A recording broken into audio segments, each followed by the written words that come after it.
যান চলাচল বন্ধ হওয়ার কারণে আপনারা যারা এখানে বসবাস করেন তাদের জন্য কী সমস্যা হয়েছে?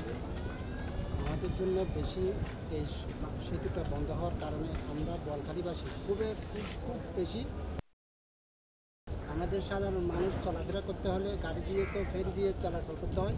ফেরি বেশি এখন পরিস্থিতি খারাপ, যে পানির জন্য দেশের পরিস্থিতির খারাপের জন্য ফেরি দিয়ে চলাচল বন্ধ। আমরা এটাই পার হচ্ছে ফেরি সেতু দিয়ে।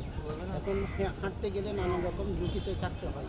আমাদের জন্য দ্রুত এই ব্রিজটা যদি দ্রুত খুলে দেওয়া যায়, গাড়ি চলাচলের ব্যবস্থা করা হয়, তাহলে আমাদের সাধারণ মানুষের জন্য, আমরা বোয়ালখালীবাসীর জন্য খুবই উপকৃত হব। আচ্ছা, এই যে ফেরি দিয়ে চলাচল করে মানুষ, এক্ষেত্রে আসলে কী কী ঝুঁকি হয়? এতে প্রথমত ঝুঁকি হচ্ছে যে জীবনের রিস্ক আছে। তারপরে পানি যেভাবে বেড়ে যায় তখন আরও বেশি ঝুঁকি থাকে, মানুষের জীবনের প্রাণের সমস্যা ঝুঁকি থাকে। এজন্য সবসময় বয়স্ক মানুষদের আরও বেশি ঝুঁকি থাকে। এজন্য দ্রুত এই সেতুটা খুলে দিয়ে মানুষের গাড়ি চলাচল করে দেওয়া খুবই ভালো হবে, আমাদের জন্য মঙ্গলজনক হবে। আপনি বলতে পারবেন? নতুন সেতু লইয়া আসেন। নতুন সেতু অর্থাৎ যে নতুন সেতু আর চুক্তি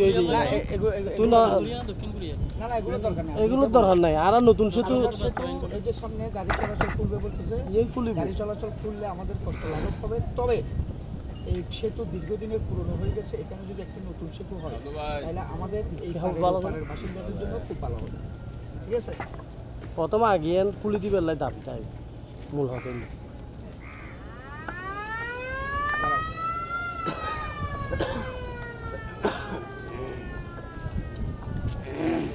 ওকে। আচ্ছা, এই যে দীর্ঘদিন আপনাদের এই কালুঘাট সেতুটা যানবাহন চলাচল বন্ধ, সেই কারণে আপনাদের আসলে কি